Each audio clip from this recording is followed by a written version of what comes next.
সাথে দৃঢ় বিশ্বাসের সাথে এই চারটা আমল নিয়মিত করবেন। এবং আমি বহু মানুষকে পার্সোনালি এটার পরামর্শ দিয়েছি, ওনারা আমল করেছেন, আমল করে উপকৃত হয়েছেন। এরকম বহু মানুষ আছেন, বৃদ্ধ মানুষ, বাবা ক্যান্সারে আক্রান্ত হয়েছেন অনেক দেরিতে, আল্লাহ তাআলা অলৌকিকভাবে সাহায্য করেছেন। হ্যাঁ, কখনো যদি আল্লাহ তাআলা এই আমলগুলো করার পরও আমার বিপদ দূর না করেন, তাহলে হয় আমার আমলের মধ্যে কোনো ত্রুটি ছিল, অথবা আমার এই বিপদ দূর না হওয়ার মধ্যে আমার জন্য কোনো কল্যাণ নিহিত ছিল। আল্লাহ তাআলা আমার দোয়া কবুল করে যে উপকার হতো তার চাইতে বেটার কিছু হয়তো আমাকে দিবেন, এই ইয়াকিন একজন ইমানদারের থাকবে। সে চারটা আমলের এক নম্বর হলো ইস্তিগফারের আমল।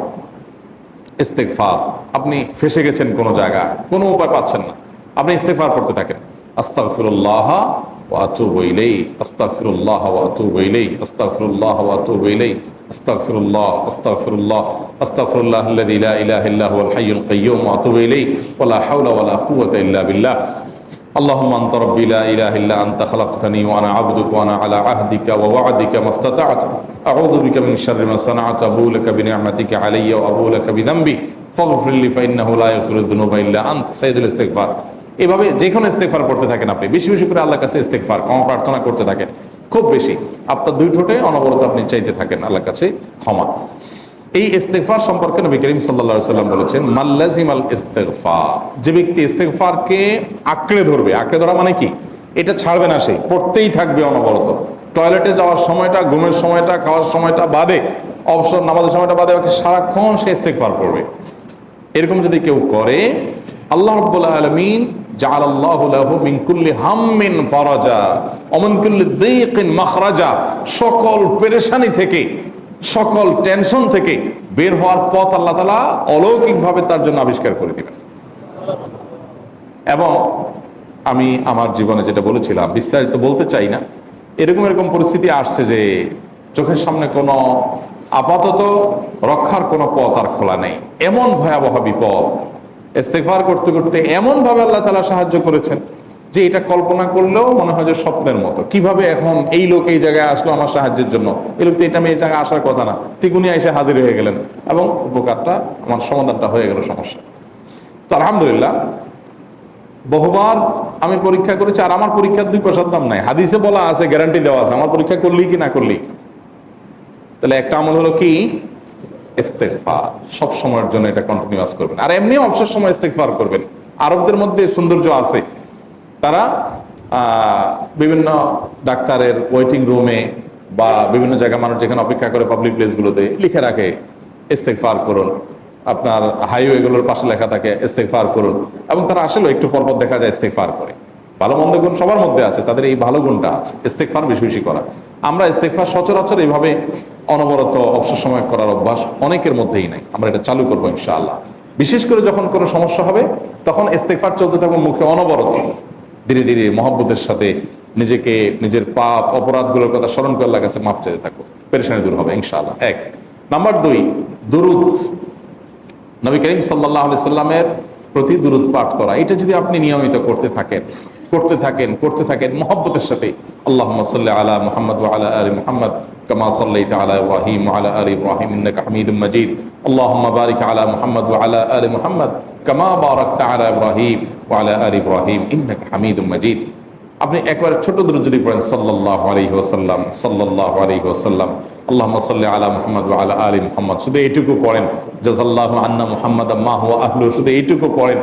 আপনি এইভাবে যেই কোনো দুরূদ নবী করিম সাল্লাল্লাহু আলাইহি ওয়াসাল্লামের প্রতি যদি পড়েন এবং পড়তে থাকেন অনবরত, ইস্তেগফারের পাশাপাশি দুরূদটা, দুরূদের ক্ষেত্রে নবী করিম সাল্লাল্লাহু আলাইহি ওয়াসাল্লাম বলেছেন যে এইটা তোমার জন্য যথেষ্ট হয়ে যাবে। তুমি যদি আল্লাহর কাছে আর কোনো দোয়া করতে না পারো, শুধু দুরূদটা পড়ো, তোমার সব পেয়ে যাবে, কিচ্ছু লাগবে না। এক সাহাবী বলছেন, রাসূলুল্লাহ, আমার দোয়ার মধ্যে দুরূদ কত পার্সেন্ট রাখবো? আমি তো আমার অনেক কিছু আল্লাহর কাছে চাইবো, দুরূদ মানে তো নবীজির জন্য দোয়া, মানে আমার জন্য তো আমি দোয়া করবো, আপনার জন্য দোয়া কত পার্সেন্ট করবো? 1/3, 1/4, তারপরে হাফ, এবার বিভিন্ন পার্সেন্টেজ বলছিলেন তিনি। নবী করিম সাল্লাল্লাহু আলাইহি ওয়াসাল্লাম বলেছেন যে হ্যাঁ, এর বেশি করতে পারলে আরো ভালো, আরো ভালো। তো ভদ্রলোক এর বেশি, ওই সাহাবী রাদিয়াল্লাহু তাআলা আনহু, তিনি এর বেশি বাড়াতে একটা পর্যায়ে বলছেন যে আমি সব দোয়া আপনার জন্য করি।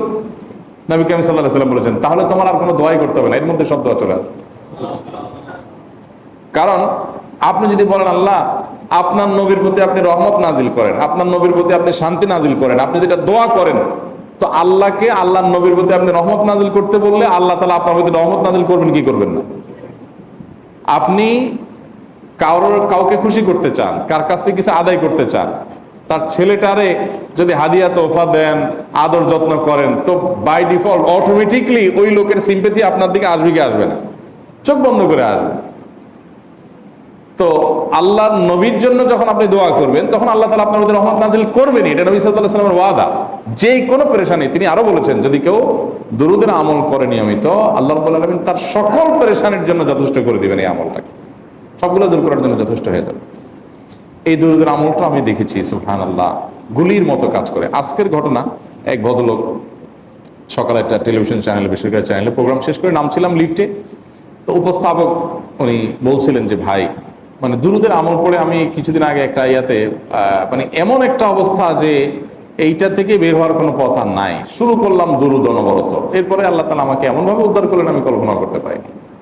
আলহামদুলিল্লাহ, এই আমলগুলো করে অনেক ভাইরা আমাকে অভিজ্ঞতা জানাইছেন যে আলহামদুলিল্লাহ তাদের অভিজ্ঞতা অলৌকিক। হ্যাঁ, ওই যে বললাম, কখনো যদি আল্লাহ তাআলা আপনার দোয়া কবুল না করেন, তাহলে হয় আমার ত্রুটি আছে, আর না হলে আমার জন্য আল্লাহ তাআলা এর চেয়ে বেটার কিছু রেখেছেন, আমি সেই ইয়াকিন রাখবো ইনশাআল্লাহ বিইذنিল্লাহ। আর এই দোয়াতে সমাধান হবেই হবে, সে বিশ্বাস থাকতে হবে।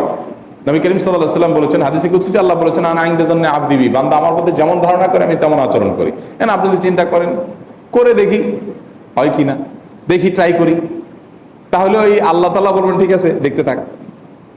আপনি যদি ইয়াকিন করেন যে না, নবী করিম সাল্লাল্লাহু আলাইহি ওয়াসাল্লাম যে বলেছেন, অতএব সেটা হবেই, আর আল্লাহ রাব্বুল আলামিনের কাছে আমি ওইভাবেই চাবো যে আল্লাহ দিবেনই, আমি নিয়েই ছাড়বো, ইনশাআল্লাহ গুলি মিস হতে পারে, আপনার দোয়া মিস হবে না। ওই ইয়াকিন, ওই ঈমান আমার মধ্যে আনতে হবে, চেষ্টা করবো তো ইনশাআল্লাহ। তাহলে দুইটা আমল হলো, ইস্তেগফার আর দুরূদ। 3 নম্বর আরেকটা আমল হলো দোয়া ইউনুস।